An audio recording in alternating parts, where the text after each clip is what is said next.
వయసు కేవలం 14 ఏళ్ళు, ఇంకా స్కూల్కి వెళ్ళే పిల్లాడు.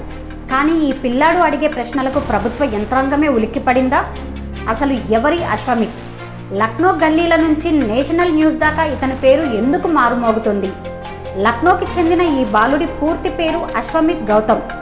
ఇతను చిన్నప్పటి నుంచే బాబాసాహెబ్ అంబేద్కర్ రాసిన పుస్తకాలు, భగత్ సింగ్ చరిత్ర మరియు భారత రాజ్యాంగాన్ని పూర్తిగా చదివాడు. కేవలం చదవడమే కాదు, రాజ్యాంగం ద్వారా సొసైటీ మీద ఒక క్లియర్ అవగాహన పెంచుకొని ఇండియాలో ఉన్న సమస్యల మీద వీడియోలు చేయడం స్టార్ట్ చేశాడు.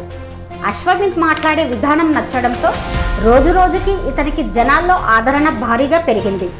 ఇది గమనించిన ప్రభుత్వం ఎలాంటి వారెంట్ ఇష్యూ చేయకుండానే అశ్వమిత్ని స్టేషన్కి తీసుకెళ్లారు. అయితే విచారణలో ఇతని వయసు కేవలం 14 ఏళ్లే అని తెలిసాక చట్టపరంగా ఇతనిపై కేసు పెట్టలేక ఇకపై ఇలాంటి వీడియోలు చెయ్యొద్దు అని వార్నింగ్ ఇచ్చి పంపించేశారు. కానీ ఇతని సోదరుడిని మాత్రం 24 గంటల పాటు స్టేషన్లోనే ఉంచి పిలిచినప్పుడు వచ్చి మెజిస్ట్రేట్ ముందు సంతకం పెట్టాలనే కండిషన్ మీద వదిలిపెట్టారు. ఈ ఇష్యూపై మీ అభిప్రాయాన్ని కామెంట్ చేయండి. అశ్వమిత్ చేస్తున్నది కరెక్టా కాదా?